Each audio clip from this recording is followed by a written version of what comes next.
एक सीट दिखाई दे रही है जो आगे बढ़ती हुई नजर आ रही है। देखिए पल पल स्क्रीन बदल रही है, पल पल बदल रहे हैं आंकड़े, और यहां पर बीजेपी के नेतृत्व वाले गठबंधन को अभी 3 सीटों पर रुझान दिखाई दे रहा है। हर एक सेकंड, हर एक पल ये आंकड़े बदल रहे हैं और आगे ये कुछ समय तक, कुछ घंटों तक इसी तरह से बदलते रहेंगे। लेकिन क्या ये इतिहास बदलेंगे? ये देखिए एक और बदला आंकड़ा, 4 हो गई है अब लीडिंग सीट जो है बीजेपी, जहां पर क्योंकि पोस्टल बैलेट की काउंटिंग शुरू हो चुकी है और कई जगह पर ईवीएम तक काउंटिंग शुरू हुई है, जहां पर पोस्टल बैलेट नहीं के बराबर थे, वहां की भी हम बात करेंगे। और इस वक्त महाराष्ट्र से जो रुझान है वो आने शुरू हो गए हैं। महाविकास आघाड़ी 1 सीट पर आगे है, महायुति गठबंधन 4 सीटों पर आगे है, अदर्स के खाते में 1 सीट जाती दिखाई दे रही है। और आंकड़े महाराष्ट्र और झारखंड दोनों ही जगह से लगातार हम आप तक दिखा रहे हैं। और सबसे पहले जो रुझान आए न्यूज 18 पर वो महाराष्ट्र से सामने आया, जहां पर इस वक्त महायुति 4 सीटों पर आगे चल रही है। हालांकि ये शुरुआती रुझान है, ये घटते बढ़ते रहेंगे और हम आपको लगातार दिखाते रहेंगे। अभी जो तस्वीर आप देख रहे हैं, 4 एनडीए के खाते में जाती नजर आ रही है,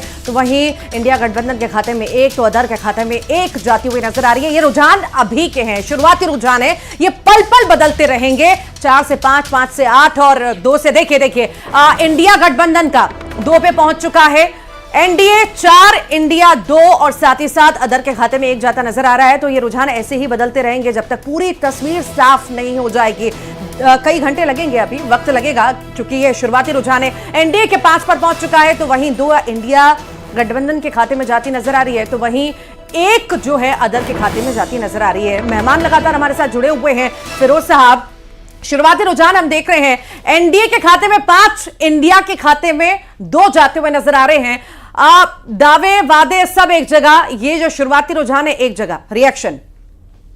देखिए ये तो अभी बहुत ही स्टार्टिंग का रुझान है, शुरुआती रुझान है, और अभी बहुत आंकड़े बदलेंगे, बहुत लंबी काउंटिंग है, और 1 या 2 बजे तक जाके ये स्थिति साफ हो पाएगी कि कहां किसकी सरकार और क्या होने जा रहा है। और जहां तक सवाल है कि अब भारतीय जनता पार्टी का, तो जो जीत जाए, उम्मीद है कि इस बार महाराष्ट्र में भारतीय जनता पार्टी उस तरीके से तोड़फोड़ नहीं करेगी और उस तरीके के काम नहीं करेगी जो काम वो अभी तक करती आई है, और जनता के जनादेश को मानेगी।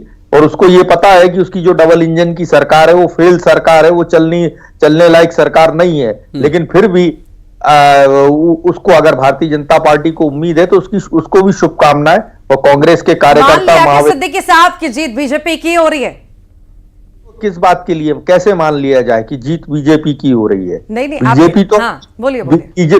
बीजेपी की तो स्थिति बहुत ही कमजोर है, और अभी वो कोशिश में है कि भारतीय जनता पार्टी की वो किसी तरीके से अपनी जो है स्थिति को बचा ले, और बचाने के बाद वो तोड़फोड़ ना करे। ये सबसे बड़ी बात है कि वो तोड़फोड़ करे महाराष्ट्र में, झारखंड में, हाँ। और वो जनता के जनादेश को मान ले। जनता का जनादेश जो है इंडिया गठबंधन के फेवर में ही आने वाला है। जी प्रियंका जी, ये बात अक्सर चर्चा होती है और कांग्रेस और एनडीए गठबंधन के नेता भी इस बात को हमेशा उठाते हैं जब चुनाव होते हैं, तो वो इस बात का बड़ा जिक्र करते हैं कि तोड़-फोड़ और जोड़-तोड़ और खरीद फरोख्त, ये सब आरोप बहुत लगाए जाते हैं। हमने हरियाणा में देखा कि रुझान और एग्जिट पोल जो थे शुरू में वो कुछ और दिखा रहे थे, परिणाम लास्ट तक जाते जाते बदल गए। वहां हालांकि ऐसा कुछ नहीं हुआ, लेकिन फिर भी आरोप लग रहे हैं।